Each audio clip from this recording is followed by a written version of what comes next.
भी हमारे मुंह के अंदर चाहे वो दांत निकले या फिर कोई भी ऑपरेशन हो, चाहे वो ऑपरेशन मेजर हो या फिर माइनर हो, मतलब कोई भी छोटा सा ऑपरेशन हो या कोई बड़ा ऑपरेशन हो, तो कुछ ना कुछ कॉम्प्लिकेशंस जो होती हैं वो हर समय फेस करनी पड़ती हैं।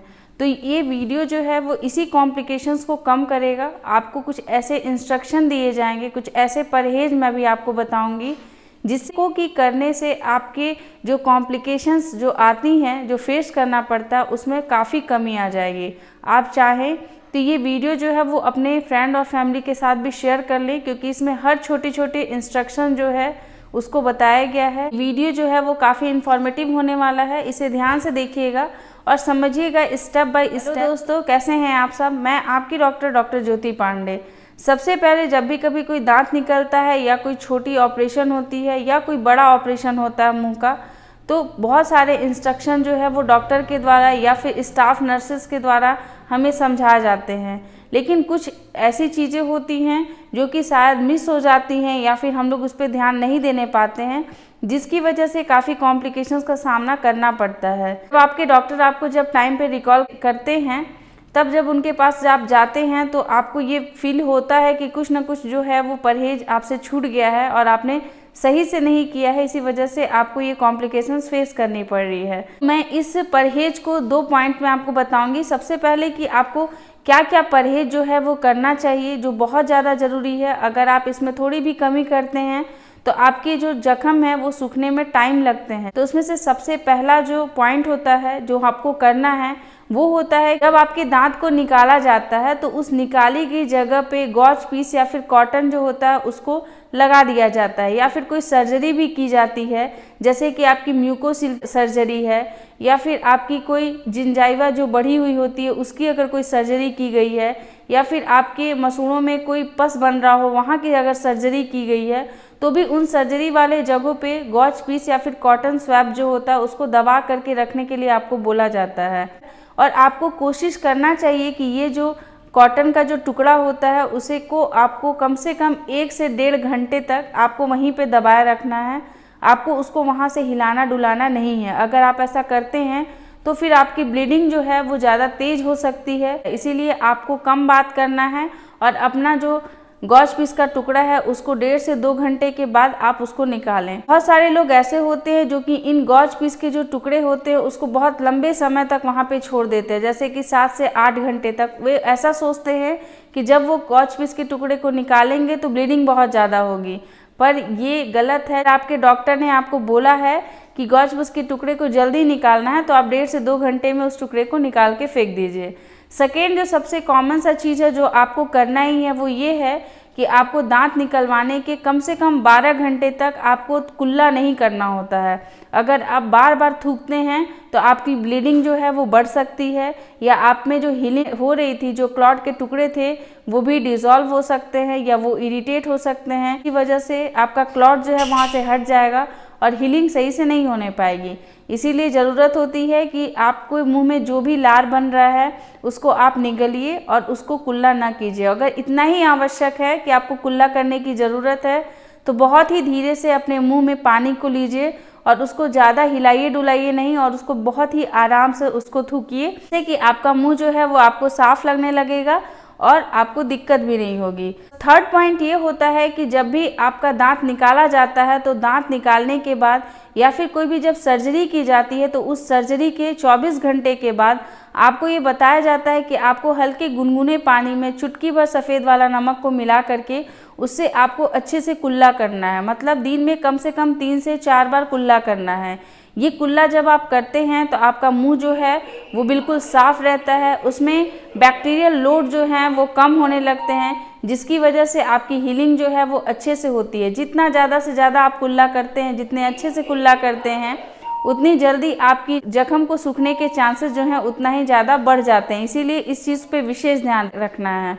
नंबर 4 पॉइंट ये होता है कि अगर किसी की सर्जरी हुई है या फिर कोई अगर दांत निकाला गया है और उसमें आपको थोड़ा बहुत पेन महसूस हो रहा है, एंटीबायोटिक्स लेने के बाद भी, पेन किलर को लेने के बाद भी, तो आपको ज़रूरत होती है कि उस जगह पे स्वेलिंग ना हो जाए। इसके लिए ठंडा तौलिया रखिए। मतलब ठंडे तौलिया का मतलब ये है कि उस तौलिया में आप बर्फ़ को डाल लीजिए और उसके बाद उससे अच्छे से बाहर की तरफ से उससे सिकाई कीजिए।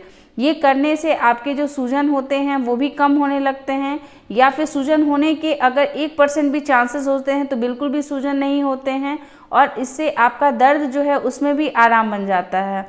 नेक्स्ट पॉइंट ये है कि आपको खाने का उस दिन विशेष ध्यान रखना होता है। कहने का मतलब ये है कि आप जो नॉर्मल चीज़ें जो रोज़ खाते हैं वो चीज़ों का इस्तेमाल आपको उस दिन बिल्कुल भी नहीं करना होता है। आपको 24 घंटे तक एकदम ठंडा खाना लेना होता है, या फिर एकदम पतला खाना लेना होता है जिसको कि आपको चबाने की ज़रूरत ना हो। अगर आप पतला खाना नहीं खाते हैं तो उससे आपकी सर्जरी या फिर दांत निकाली गई जगह जो होती है उसमें डैमेज हो सकता है और आपकी ब्लीडिंग जो है वो हो सकती है। तो इसीलिए आपको इस चीज़ का विशेष ध्यान रखना होता है। तो ये सारी जो चीज़ें थी वो तो ये थी कि आपको कोई भी ऑपरेशन अगर हुआ है या फिर दांत निकाला गया है तो आपको क्या करना होता है। अब कुछ ऐसी चीज़ें हैं जो कि आपको बिल्कुल अवॉइड की जाती हैं, आपको ये चीज़ों को करने से बिल्कुल मना किया जाता है। तो ध्यान से सुनिएगा कि नंबर 1 में क्या मैं बता रही हूँ। उसमें सबसे पहला पॉइंट तो ये है कि आपको उस दिन कोई भी गर्म चीज़ का उपयोग नहीं करना होता है। जैसे जो लोग बहुत ज़्यादा गरम गरम चाय या कॉफ़ी पीना पसंद करते हैं, उस दिन आपको कोशिश करनी होती है कि आप उस दिन ठंडा चाय या कॉफ़ी पीना पड़ेगा। इस तरफ आपके दांत को निकाला गया है उस तरफ आपको ठोस भोजन को नहीं चबाना होता है, या फिर जिस तरफ आपकी सर्जरी की गई है, जैसे कि अगर मसूड़े का ऑपरेशन किया गया है तो आपको सामने से कड़ा चीज़ को खाना मना किया जाता है, या फिर अगर म्यूकोसिल की सर्जरी की गई है तो भी आपको हार्ड चीज़ों को खाना अवॉइड किया जाता है। तो बिल्कुल आप ठोस चीज़ को नहीं खा सकते हैं और गर्म चीज़ों को शुरुआत के 24 घंटे तक बिल्कुल नहीं खा सकते हैं। सेकेंड पॉइंट ये होता है कि आप डेली ब्रश करना बहुत ज़्यादा अनिवार्य है। अगर आप ब्रश नहीं करेंगे तो आपके मुंह में इन्फेक्शन हो सकती हैं, जख्म को सूखने में ज़्यादा टाइम लग सकता है। लेकिन जब आपकी सर्जरी हुई रहती है और आपके जब दांत को निकाले गए होते हैं तो आपको मना किया जाता है कि आपको उस जगह पर हार्ड ब्रश नहीं चलाना है, या फिर आप ये मान सकते हैं कि आपको ब्रशिंग बिल्कुल ही मना कर दी जाती है। लेकिन इसका मतलब ये नहीं है कि आप मुंह की सफाई नहीं करेंगे। आपको उंगली की मदद से आपको उस जगह पे अच्छे से सफाई करने की आवश्यकता होती है, वरना आपके मुंह में इन्फेक्शन जो है वो बढ़ जाएंगे जिससे हीलिंग में दिक्कत हो सकती है। थर्ड पॉइंट ये होता है कि जहाँ पे भी आपके दांत को निकाला गया है या फिर जहाँ पे भी सर्जरी की गई है उस जगह को आपको अपने फिंगर के पॉइंट से उसको बार बार टच नहीं करना है। आपका जो फिंगर होता है वो काफ़ी इन्फेक्टेड होता है क्योंकि उसमें दिखने वाले बैक्टीरिया या फिर वायरस या फंगस नहीं होते हैं, लेकिन जब आप उसको बार बार अपने मुंह के अंदर ले जाते हैं और उस जगह पे टच करते हैं तो उससे भी आपके इन्फेक्शन होने के चांसेस बढ़ सकते हैं। इसीलिए आपको बिल्कुल अवॉइड किया जाता है उस जगह को छूने के लिए। आप ना तो उसे जीभ से छूइए और ना ही उसे आप फिंगर पॉइंट से छूइए। नेक्स्ट पॉइंट ये होता है कि बहुत सारे लोग जिनको कि दर्द होता है सर्जरी के बाद या फिर दांत निकलवाने के बाद, तो वो भूल जाते हैं कि इस जगह को उन्हें बार बार टच नहीं करना है। तो वो क्या करते हैं कि बाहर से उस जगह को बार बार ऐसे करके छूने लगते हैं, उसको दबाने लगते हैं, या फिर आग के पास बैठ करके या उसको टॉवल से गर्म कर करके उसको बाहर से सिकाई करने लगते हैं, या फिर बहुत सारे लोग झंडू बाम हो गया, फिर आयोडेक्स हो गया, इन सब चीज़ों को बाहर की तरफ से लगाने लगते हैं ये सोच करके कि इससे उनका जो दर्द है उसमें आराम मिल जाएगा। बट ये चीज़ों को बिल्कुल अवॉइड करना है, ये चीज़ें आपको बिल्कुल नहीं करनी है।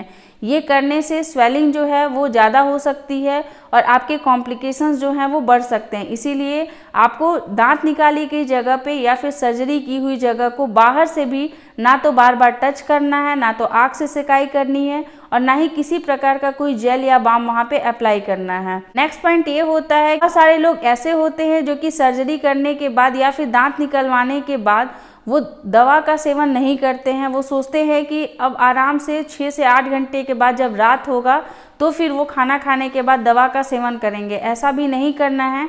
आपके डॉक्टर के अकॉर्डिंग जो प्रिस्क्राइब्ड मेडिसिन होती हैं उनका सेवन आपको 1 से 1.5 घंटे के बाद करना है, क्योंकि जैसे ही एनेस्थीसिया का प्रभाव खत्म होता है, मतलब जैसे ही शून्य का इंजेक्शन जो आपको दिया जाता है जिसकी वजह से आपको दर्द नहीं था, वो जैसे ही ख़त्म होगा वैसे ही आपको दर्द होना शुरू हो जाता है। तो इसीलिए आपको प्रिस्क्राइब्ड मेडिसिन को 1 घंटे के अंदर तुरंत लेना होता है। नेक्स्ट ये है कि जब भी आपको एनेस्थीसिया दिया जाता है तो आपको बहुत ज़्यादा देर तक, कम से कम 1 से 1.5 घंटे तक आपको वहाँ पे सुन्नपन महसूस होता है। तो उस समय आपको ना ही दर्द रहता है और ना ही आपको कुछ फील होती है। तो इसलिए आप लोग बार बार उस जगह को छूते हैं या फिर दांतों से उसको दबा दबा करके चेक करते रहते हैं कि अब आपका असर खत्म हुआ है या फिर नहीं हुआ है। या बहुत ज़्यादा लोग बात करना शुरू कर देते हैं, लेकिन ऐसा बिल्कुल नहीं करना है, क्योंकि उस कंडीशन में अगर आपके जीभ कट जाए या फिर आपके होंठ कट जाए या फिर आपके गाल कट जाए तो आपको बिल्कुल भी पता नहीं चलेगा, लेकिन उसके बाद जो है वो ज़्यादा डेंजरस हो सकता है, उसकी हीलिंग में काफ़ी टाइम लग सकती है। तो इसीलिए ये चीज़ को भी अवॉइड करना है। सर्जरी कराने के बाद या फिर दांत निकलवाने के बाद आपको कम से कम 1.5 से 2 घंटे तक बस जितनी आवश्यकता हो बस उतना ही बात करना है, उससे ज़्यादा बात आपको बिल्कुल भी नहीं करना है। खाली पेट दवाओं का सेवन बिल्कुल भी नहीं करना चाहिए, वरना इससे आपको बेचैनी हो सकती है, उल्टी हो सकती है, डायरिया, डिसेंट्री हो सकती है। तो इसीलिए जब भी आप दवाओं का सेवन करें तो आप दूध का उपयोग कर सकते हैं या फिर नॉर्मल पानी का उपयोग कर सकते हैं। बहुत सारे लोगों का ये क्वेश्चन रहता है कि दवाएं जो हैं वो गर्म पानी के साथ लें या फिर ठंडे पानी के साथ। तो आप नॉर्मल पानी यूज़ कर सकते हैं, जूस यूज़ कर सकते हैं या फिर आप दूध यूज़ कर सकते हैं। इन तीनों के साथ आप अपनी दवाओं का सेवन कर सकते हैं, जिससे कि आपको ना तो डायरिया की प्रॉब्लम होगी और ना ही आपको बेचैनी या फिर उल्टी जैसा महसूस होगा। सबसे लास्ट और सबसे इम्पॉर्टेंट पॉइंट है कि जब भी आपकी कोई भी सर्जरी होती है या फिर आपके दांत को निकाला जाता है, अगर आपको कोई भी दिक्कत लगती है तो आपको आपके नियर जो डेंटिस्ट होते हैं या आप जिनके पास काम करा है उनसे आपको तुरंत ही कांटेक्ट करना चाहिए। आपको अपने हिसाब से काम बिल्कुल नहीं करना चाहिए। आई होप कि आपको ये वीडियो अच्छा लगा होगा। अच्छा लगे तो प्लीज़ इसे लाइक कीजिए और लोगों के साथ इसे शेयर ज़रूर कीजिएगा, ताकि ज़्यादा से ज़्यादा लोग इसे अवेयर हो सके और इसका बेनिफिट उठा सके। ऐसे ही इन्फॉर्मेटिव वीडियोस आपके साथ हमेशा शेयर करते रहेंगे, लाते रहेंगे नए नए वीडियोस। तब तक के लिए अपना ख्याल रखिए, अपने आसपास के लोग का ध्यान रखिए। Take care, bye bye.